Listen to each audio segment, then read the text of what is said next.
What's up, y'all? Thank you for joining us on this lovely Wednesday evening. I'm here with, like, honestly, truly, two of my favorite people on social media, man. I love these guys. First up, Wole, man, my boy, What's Urban going on? Sports Scene, Empire Media, Fox Sports 1340 AM.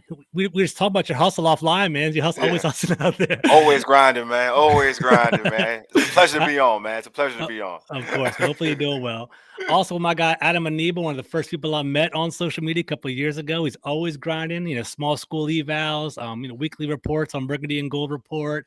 His own YouTube channel has a great Facebook following as well. Adam, how you doing today, bro? I'm great, man. Do as many shows as I used to. I always told you because it's just like well, I said, it's just like so much work just to put stuff on Ocean. To me, the writing is the fun part, but like the promotion, the YouTube shows.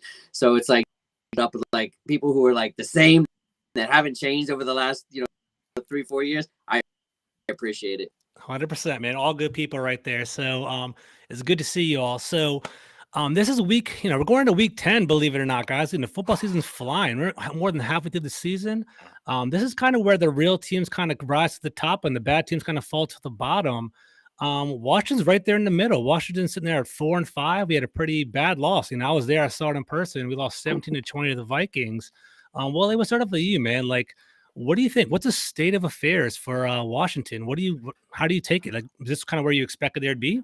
I expect it to be better, to be honest with Mm-hmm. you. But if I have to go off of it, it's the same old, right? Over Mm, within this regime, it's the same mm-hmm. things: inconsistency, offensively inept, not Mm-hmm. consistent, not able to sustain drives, defense flashes. Year one, this defense was a top five defense. Year Mm, two, it went backwards. Year three, it looks like it's back to being like that defense we saw in year one. So mm, in terms of what we've seen with the Rivera regime, I would say it's about the same old, same old. mm. Same old, same old. Adam, what about you, man? How do you feel about the team so far this year? You know, it, it's great to see the defense.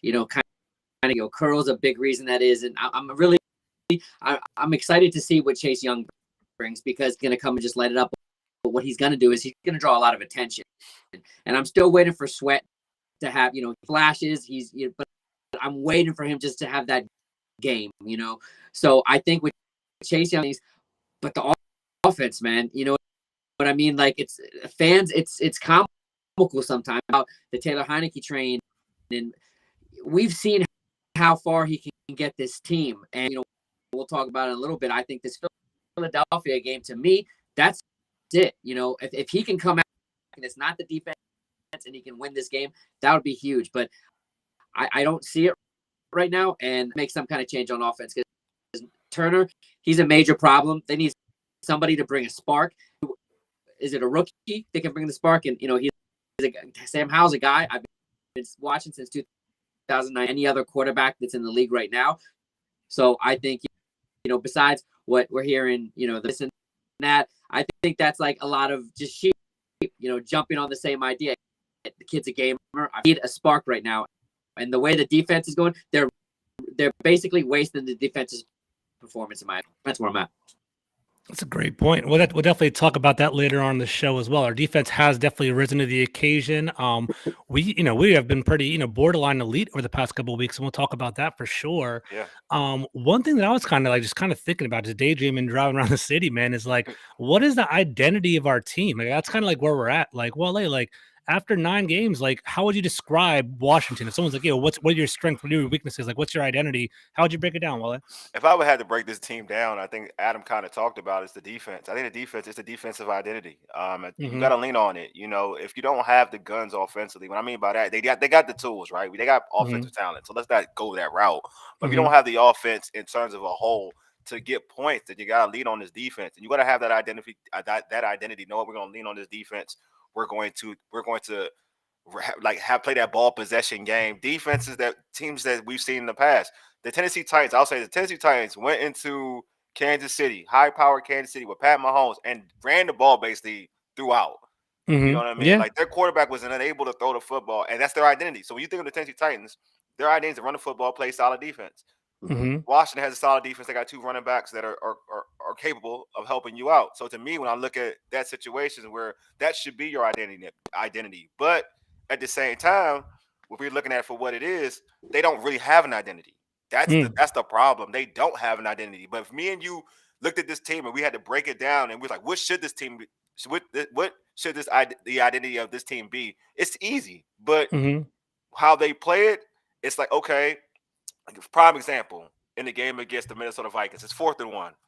You run a play action bootleg for 1 yard. It's basically a half a yard, but the down prior, Brian Robinson showed you that he toughed it out just to get you that 2 yards. He was stopped in the backfield and got you 2 yards just out of sheer will. Now, if you were a coach that's trying to teach toughness, say that toughness is our identity, you don't you don't finesse it. You just say, you know what, this is my best play, stop it. That should be your identity. But unfortunately, this team, they're still trying to figure it out. But my issue is it should be easy to figure out. I agree 100%. And for those of you that are listening on audio, or you guys kind of like, driving around and don't really see the graphic in front of us, basically it's crazy, right? So I'd say, Adam, I don't know if you agree to this or not, but I'd say Washington's proposed identity is to be like a run first team and play some good defense, right? If you look at our stats right here, it doesn't tell that tale, right? You look at the rushing attempts, 4.1 yards per attempt is ranked 25th in the league. I'd say our offensive, our run game hasn't really been that effective at all. We have been playing pretty good defense. Altogether, we have the 14th ranked defense, and that's including that big Eagles game earlier in the year and the Lions game earlier in the year, starting to kind of rectify and kind of find more level. Our rush defense is actually pretty solid. We actually have the 11th best rush defense in the league, and we only have 2 rushing touchdowns allowed. Sorry, 4 rushing touchdowns allowed, which is second in the league. But it's kind of piggybacking on that. Adam, I'll throw it over to you. We've only had 4 rushing touchdowns all year long, and we're the 25th rushing offense altogether in regard to yards per attempt. So, like, what would you say our identity is, or do you think we're still lost, not found? Well, he brought up a perfect example, which in New York. So I'll give you another one. The Jets, they know what they have. They don't. Zach Wilson, a high draft pick. They're not dropping him back in situations like Turner is. They're running their running backs where they do. They just keep doing it.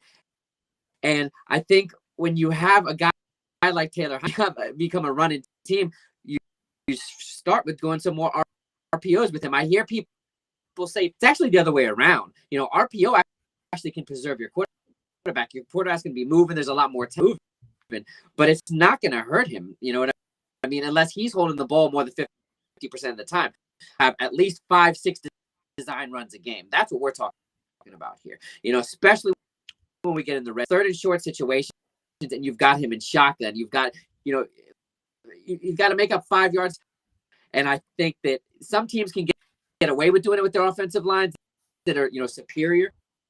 But the best way to get them going is moving forward. I don't claim to be an O-line guru, but I'm all school, college level, and they all tell me the same thing. The best way to help your offensive line is run the ball. Where they're going backwards, they're pushing the quarterback, which we've seen so many times, especially with. So what do? You run the ball, you go forward. But Turner, he just continues to try to be cute, checkers with everyone else out there playing chess. And I think right now, regardless of who needs to adjust to what he's got, to what he's doing, because continuing to 5-step drop back, action his QB to read the field, that's not his strength. His strength is backyard ball. Just keep it moving. And if you want to do that, you establish the run. You'll set up play action. But every time he's trying to do that, the defense is ready for it. He's just completely predictable. I'm a broken record, but look what happens when you get him out in space as a receiver. He's hardly fast. So you have him and Robinson in the game as much as possible. When McKissick comes back, then mix it up that way. But Turner, he's the primary problem right